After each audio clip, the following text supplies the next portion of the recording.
Life is not fair, and that's just the cruel, indifferent reality of this universe is that the world does not care about you.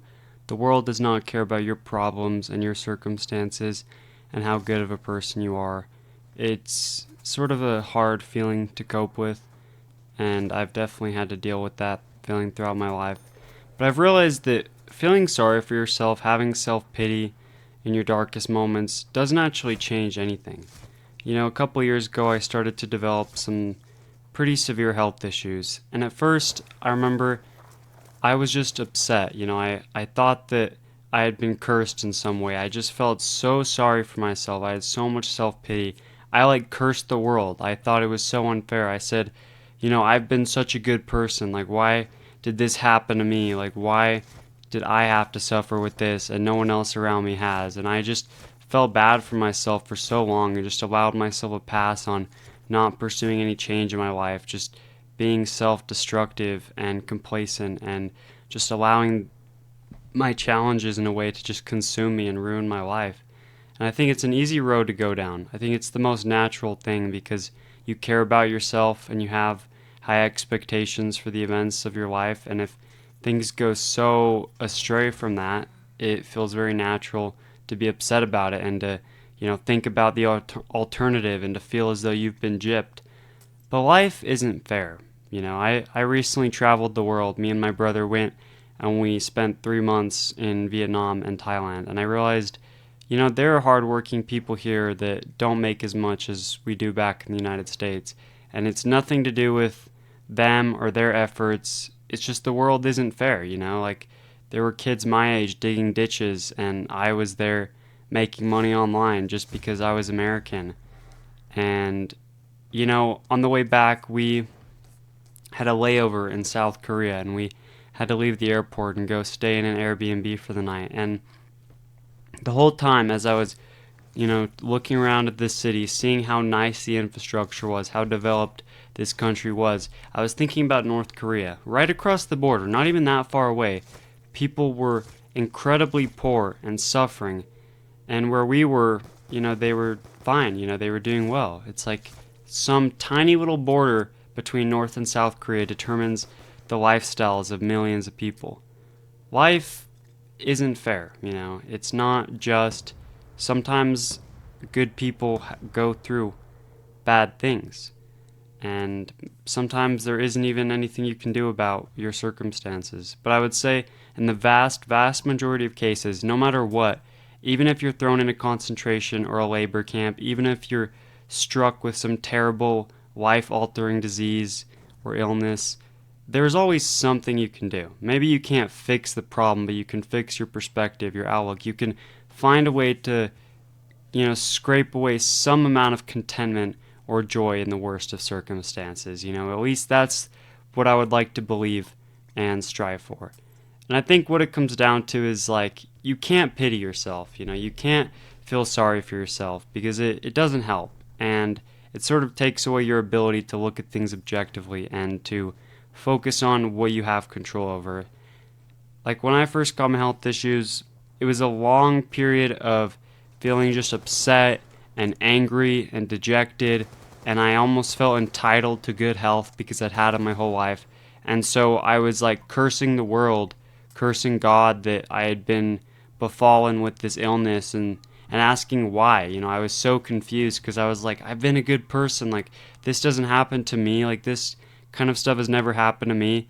But eventually I realized I had no power to change this. I at first was kind of in denial, so the days would pass and the weeks, and I kind of just assumed eventually it would go away. I'm bad things like this don't happen to me. This wasn't supposed to happen. This is a mistake. But it wasn't a mistake, it was just reality, and I had a hard time facing that.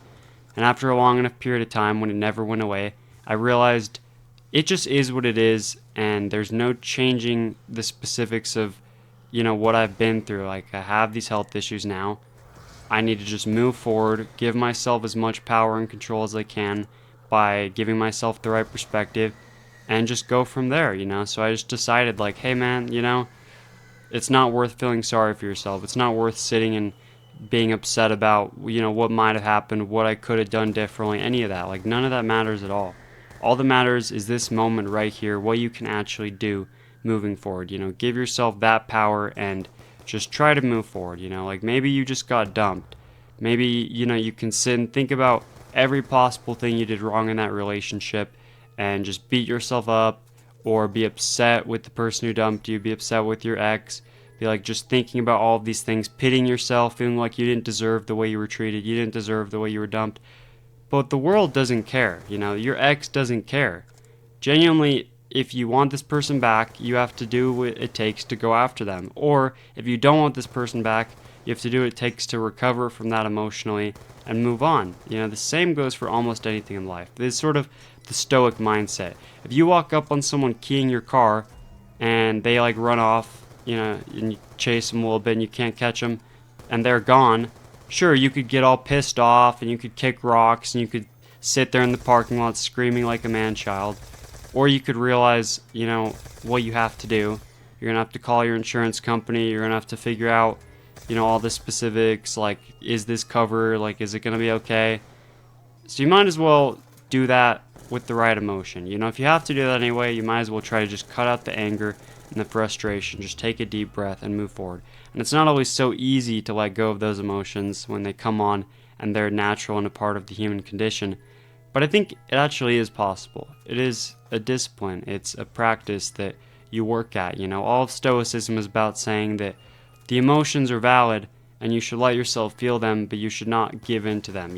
Like there's this saying, like, there are two fires within you, and the one that grows is the one that you feed. And so it's like, if you feed the fire of negativity, like if you're giving into that, if you're always focusing on that, it's going to get bigger. Like those fires both exist. They're never gone. In the darkest moments when the fire of negativity is raging, the fire of positivity is still there. It's just small and it's shrouded by the light of the much larger fire at the time. And the same goes for the opposite, like in the most positive times of your life, there is still that fire of negativity that you can give into. You can focus so much on that part of everything, but you'll just feed into that reality and you'll start to manifest that a little bit more. You'll start to see that more and more in your own life. And I don't think that's what you want. I don't think that's what anyone wants. So I think we have to live more consciously and be thinking more actively about which part of our reality are we giving into? Are we giving into the positives? Are we giving into the areas of our lives in which we have control and we have direction? Or are we giving in to just the negatives, the directionless, like, this sucks, this is not fair, I hate this, Those feelings are not productive. They can't actually get you anywhere. They keep you stuck in place or moving backwards. You're never going to think about how unfair, how terrible it all is, and use that as motivation to move forward. It's only when you're focusing on the positive, you're giving yourself the power, giving yourself the ability to move forward and realizing, I can change this, I can do better, like, let's move on from this. That's when you really start to move out of the darkest periods of your life. At least I found that with myself, and I think it's a valuable perspective to share. So I hope you guys found something useful in this.